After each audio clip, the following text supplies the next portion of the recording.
Mga kapuso, hinay-hinay lang po sa pagmaneho dahil malaking bagay po yan para iwas disgrasya. Sa Bayumbong Nueva Vizcaya, 2 patay matapos mabangga at makaladkad ng bus ang sinasakyan nilang motorsiklo.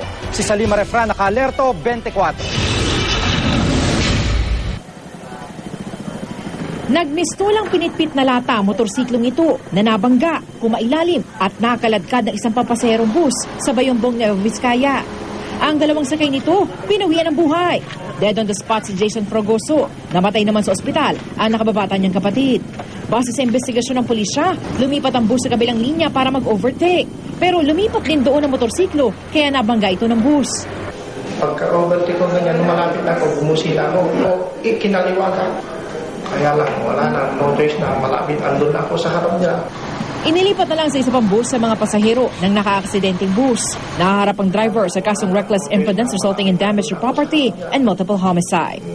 Salima Refran, nag-alerto, 24.